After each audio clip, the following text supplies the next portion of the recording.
Hi there, I am Charlene and I have a Facebook page and an Etsy page called Hooked by Charlene. And today I'm just going to show you how I make my upcycle bags from grocery bags. The first thing that I do usually when I get a bag of bags is sort them into different types of bags. This one's just kind of a miscellaneous type of bag because I make some with just random ones, and then I make some that are separated out by what store they're from, just to kind of have variety in the bags that I make. I'm going to show you how I cut them up and roll them into something that you can crochet with. So let's start with that.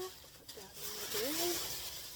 So what you want to do first is flatten this out.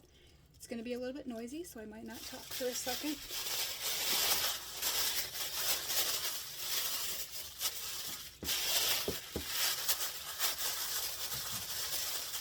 And sometimes it's a little fussy and doesn't want to flatten out quite so easily, but you will get the straps to flatten out, and then it's just flat like this. So what I do next is I fold it up.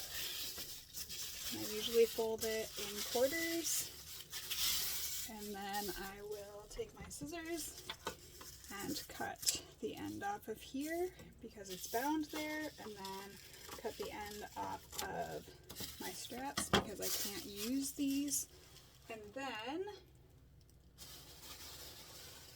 I will cut them into strips. So this, I take this and I actually fold it again. You don't need to do this. It's just a personal preference of mine to have them a little bit more organized. And then you cut them into strips that are about 1 inch. And this is really, you don't have to be very precise. I just cut them into a bag full of them and then start over again. And I have some already that I flattened out so that I could show you kind of how I do it in process. Usually I will flatten out a stack of them so that I can kind of move faster through this process, and I will roll them up just like this and stack them up. And then often I will do 2 at a time, just to cut down on the time that it takes. Now with the straps and the bottoms that you can't use, you can still recycle those at any of the recycling places that take plastic bags. I know that some people will use them for different projects, for like stuffing, depending on what you're making. I'm not sure that I would use that just because it'll make the crinkly noise a little bit, and I don't think that I would like that, but it depends on what you're making.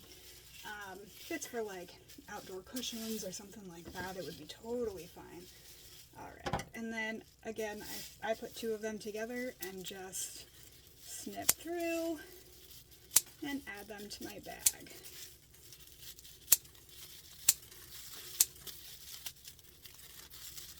It does not have to be precise at all. It's pretty forgiving. Usually about 1 inch is great. I'm not going to do this one just so that I can show you how to then make this into yarn. So now that these are cut up, they are in little loops.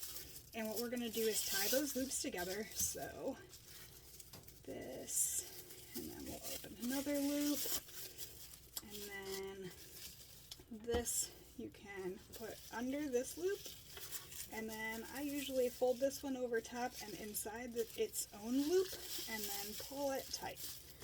So you just continue doing that until you have enough to start working with, and then pull through there. And again, I'll do it a little flatter again so that you can see. Loop, put that under there, and then fold this, go through this loop, and then pull tight. Sometimes it'll do something like that, and I will just pull it so that it's straight and then pull again. Sometimes you'll run into these bags. I don't know if it will while I'm on camera, but sometimes it will rip or tear, and I actually still use those. You don't have to throw them away. And in fact, I don't have to wait until I can see something like that. What we're going to do is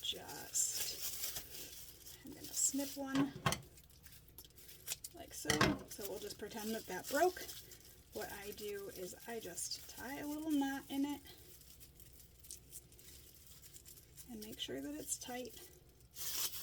And then I just keep putting that loop on like I would any other loop, so that I can keep crocheting. Now these will sometimes then be sticking out on your work, and just like that. So after you're done, you can snip those off if you want. I find that I don't really mind them enough to go through and snip them off.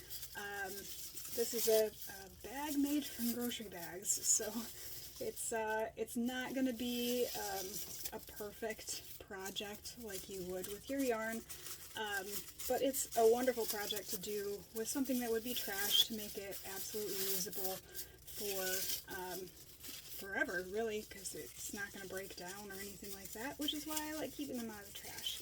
So I'll just put this last one on here, and then I will show you some rolled up ones. So all of these are different types of bags that I have rolled up. This is just my like random bag. This is the one that I just throw all of the extras that don't really match in, and then this one actually has brown ones and gray ones because I kind of like that contrast. This one's all brown ones. This one's like brown and blue, and then the ones that I was just doing are kind of blue and red and white. Obviously, if you're from the Midwest, you probably know what store they're from, but I won't mention that. I'm going to put these together so that I can show you how I start my balls. So when I get kind of either tired of making them, looping them together, or I feel like I have enough to start a ball, I will take 3x3, so there'll be 6 lengths, and then I'll fold them in half and just keep folding them in half until I have like a little ball.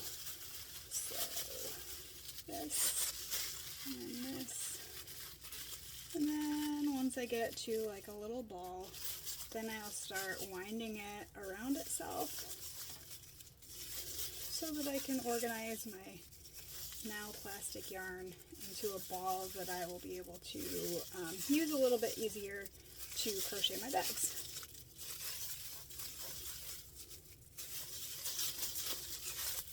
And okay, it's almost done. Alright. So obviously that's a little bit small because I didn't want to go on forever, but then I'll just take a rubber band usually until I'm ready to use it for my crochet project. So what I'm working on right now is this one, and it just has my little ball attached, and then when I'm ready to add another one, it'll just be the end, and you'll be able to loop this through just like you would if you were adding more, just one at a time. You'll be able to connect the balls that way. So I hope that you enjoyed this video, and if you have any questions at all, please let me know. I'll do another video showing my process on how I start these bags. I don't really have a written pattern, but it's something that I could probably do in the future. I hope that you have a great day, and I hope that you'll make a bag out of grocery bags. Thanks. Bye.